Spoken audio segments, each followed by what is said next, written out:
es meteorología? ¿Qué rol juega la componente atmosférica en la vida cotidiana de las personas? ¿Por qué es vital medir, entender y estudiar los fenómenos meteorológicos? Estas inquietudes dieron inicio hace algunas décadas a la Escuela de Meteorología en Chile. Uno de sus fundadores, el Dr. Patricio Aceituno, nos invitó a realizar un viaje reflexivo sobre la importancia de levantar los ojos al cielo y observar nuestro entorno. En el mundo de la meteorología no hay límite. El límite es todo el planeta. Porque la meteorología en cualquier lugar del mundo está influenciada por todo el resto. O sea, si pasa algo en el Pacífico ecuatorial, lejos, a 10.000 kilómetros de acá, finalmente es algo que nos va a afectar a nosotros de alguna manera. Y eso es lo que lo hace interesante, porque además lo pone en contacto con una comunidad global. Y uno se encuentra y conversa y intercambia ideas con gente que está estudiando el mismo problema, pero al otro lado del mundo, y se da cuenta que tiene patrones comunes.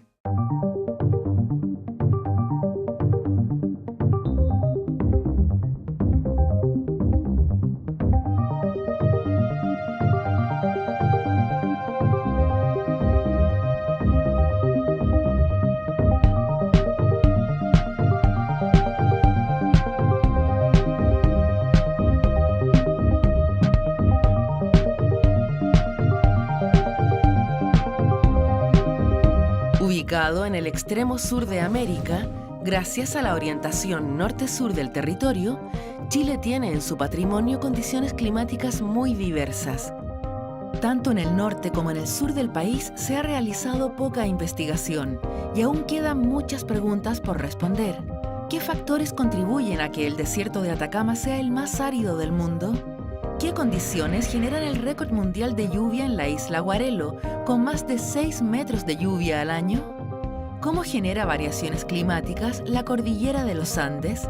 ¿Cuál es la relevancia de estudiar estas preguntas?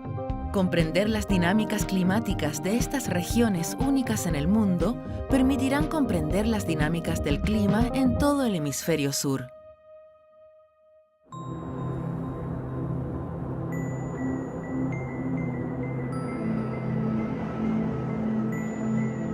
La meteorología nace con el hombre, que se vio expuesto a condiciones extremas: el frío, el calor, el viento, las tormentas y las lluvias. Primero el hombre observó, por siglos observó, y anotó, y registró, y las costumbres quedaron. Y entonces las frases que se transmiten de padre a hijo, ¿no es cierto? Abril aguas mil, norte claro, sur oscuro, aguacero seguro. Y uno lo puede recorrer en el mundo. Cada región tiene su fraseo, y que en el fondo está diciendo: así es el ambiente donde vivo. Esta cultura popular se transformó en una ciencia cuando surgieron las herramientas que permiten analizar y cuantificar los fenómenos. Las primeras redes meteorológicas se crearon a mediados del siglo XIX, y su gran auge estuvo relacionado con la industria bélica durante la Primera Guerra Mundial. La predicción del tiempo ha sido uno de los grandes desafíos científicos para los meteorólogos. Si bien los pronósticos son más efectivos, no son exactos. Para Patricio, al ser una ciencia nueva, existe mucho potencial de desarrollo. Efectivamente, uno se siente, primero, muy pequeño frente a esta naturaleza que se despliega con fuerza, con poder y con belleza, y se siente también muy ignorante, porque si bien es cierto que nosotros conocemos las leyes fundamentales que la rigen, cuando intentamos pronosticar su futuro, nos va más o menos nomás. O sea, nuestros pronósticos, si bien es cierto que han mejorado, no tenemos ninguna capacidad para decir cuál va a ser el estado de la atmósfera en los próximos 7 días. ¿Por qué es relevante tener la capacidad de predecir el tiempo? ¿Cómo afecta nuestra vida cotidiana? Toda la sociedad se arma para desarrollarse en un cierto espectro de variabilidad del clima. Y cuando el clima se comporta de forma anómala y se sale de ese rango normal, aparecen situaciones extraordinarias que causan gran impacto. ¿Cuán vulnerables somos a los cambios del clima? El caso de la sequía de los últimos años en la zona central de Chile puede ayudar a ejemplificarlo. Las lluvias durante los pasados 5 años han estado bajo el promedio histórico. ¿Con qué consecuencias?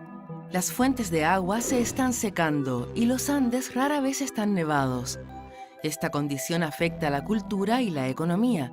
A las personas, a las empresas, a la industria, a todos los sectores productivos, una sola helada. O sea, lo que ocurre una noche en primavera puede destruir completamente la producción vitivinícola. Puede dejar todo ese sector arruinado. Una noche. El clima imponente suele sorprendernos sin que como sociedad podamos adaptarnos rápidamente a sus cambios. Pese a eso, si vemos al clima como un recurso más, es posible explotarlo sustentablemente y sacar provecho. ¿De qué manera?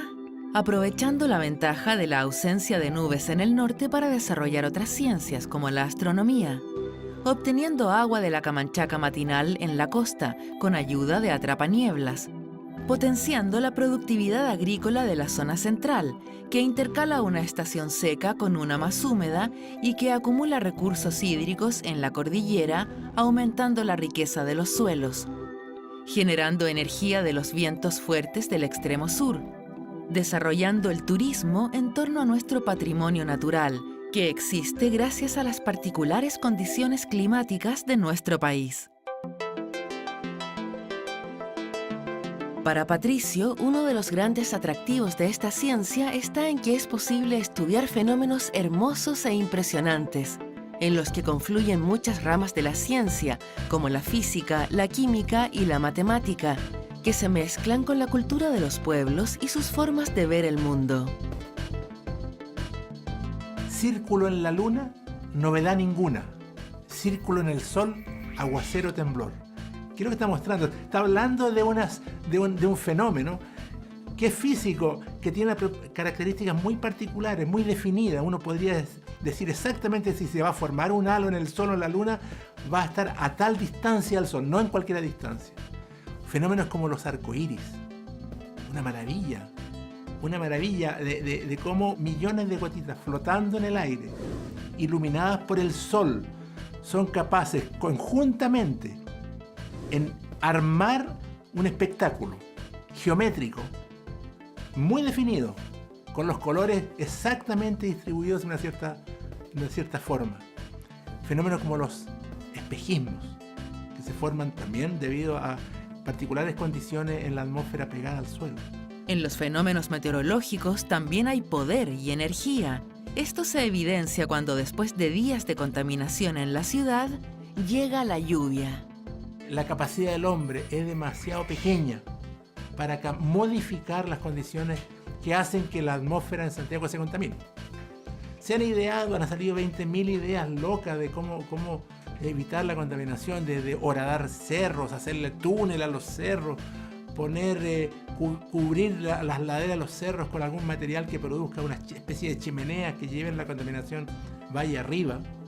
Pero cuando uno le pone número a cualquiera de esas ideas, se da cuenta que el hombre no tiene la capacidad para hacer algo que la naturaleza lo hace en un suspiro. Y al día siguiente aparece una configuración de altas y bajas, una configuración sinóptica favorable, y aparece una suave brisa y desaparece. O sea, es impresionante ver cómo la naturaleza produce cambios que el hombre, por más que aletee, se mueva, haga todo tipo de intervenciones, no logra apenas rajuñar. Han surgido ideas de que Santiago uno puede eliminar la contaminación haciendo llover. Si uno tira agua, la idea es que el agua va a atrapar las partículas y que las va a depositar en el suelo. Entonces, cuando uno hace un cálculo simple, ¿cuánta agua necesitaríamos para producir una lluvia de 5 milímetros? 5 milímetros es la nada misma, es una pequeña lluvia. 5 milímetros significa 5 litros de agua por cada metro cuadrado. Ninguna capacidad. Y sin embargo la naturaleza lo hace así, con un soplo. Produce una lluvia de 5 milímetros y tengo toda esa agua flotando en la atmósfera, una tremenda cantidad de agua, de masa, que cae suavemente y es capaz de limpiar la atmósfera en una tarde. Y el hombre, imposible, ni un rasguño podría hacer sobre esa capacidad de la naturaleza de producir fenómenos, de producir cambios, de producir alteraciones en el ambiente.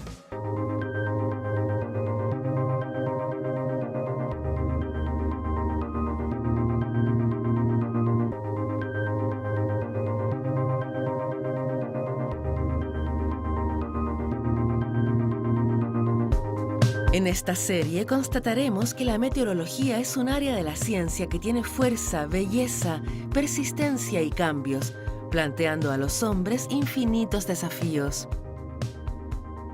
Al estudiar el clima se pueden sentar las bases para todo tipo de aplicaciones que mejoren la calidad de vida de la sociedad, como potenciales desarrollos energéticos no convencionales y la optimización de los usos agrícolas específicos. La meteorología es el insumo para el desarrollo de otras ciencias, como la glaciología, la hidrología, la biología o la economía. Desarrollar investigación en esta nueva área es clave para comprender nuestro pasado, así establecer diálogos entre las distintas facetas humanas, construir nuestra identidad y hacer proyecciones globales a futuro que nos permitan enfrentarnos y adaptarnos mejor a una naturaleza imponente.